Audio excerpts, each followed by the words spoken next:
Alors, nous allons repartir du circuit que l'on a tout à l'heure créé à partir d'un point de départ Carpentras, d'un point d'arrivée Cédron. Quand je regarde un petit peu en détail ce que m'a proposé Basecamp, il y a un endroit sur lequel je voudrais revenir. Par exemple, ici vous avez Ville-sur-Ozon et là vous avez Sceaux, ces deux points de passage que j'avais moi-même créés. Mais entre les deux, Basecamp a choisi de passer par la route la plus rapide. Et moi, j'aimerais passer par cette route-là qui est en fait, ce sont les gorges de la Nesque. C'est un peu plus sympa à faire en moto. Donc pour ça, c'est assez simple. Je vais aller chercher l'outil qui s'appelle Insérer. Je clique et vous allez voir que le fait de m'approcher près du circuit me fait apparaître un trait noir avec les deux extrémités. Ce sont les deux villes dont je parlais. Si je me déplace sur la gauche, c'est entre Malemort et Ville-sur-Ozon. À droite, ce serait entre Carpentras et Malemort. Donc voilà. Donc à chaque fois, je peux identifier des zones à l'intérieur de laquelle je peux insérer un nouveau point de passage. Je vais le faire ici.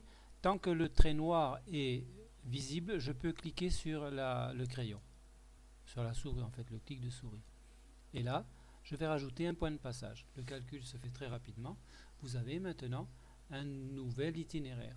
Bon, je peux continuer à insérer des points, mais là j'ai terminé. Alors pour sortir de cette fonction, je le fais par la touche échappe. Si je voulais par exemple dans la zone qui suit là rajouter un point de passage par Montbrun-les-Bains qui est ici, c'est simple. Je vais cliquer dès l'instant où je vois apparaître le trait noir.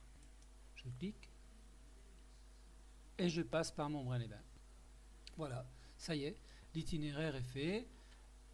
Par la touche échappe et si je reclique, je sors de la fonction insérer et je peux aller voir ce que le résumé de mon itinéraire en cliquant avec le bouton droit sur ouvrir. Vous avez ici récapitulatif, donc c'est de Carpentras à Cédron, avec un récapitulatif point de passage 7, distance 80 km avec une durée aux alentours d'1h20. Donc les points de passage, les voilà: Carpentras, Malemort, Ville-sur-Ozon, route de la Nesque, Sceaux, Montbrun et Cédron.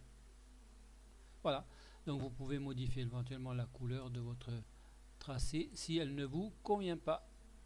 Et voilà, c'est tout simple, hein. Allez, à bientôt pour de nouvelles aventures.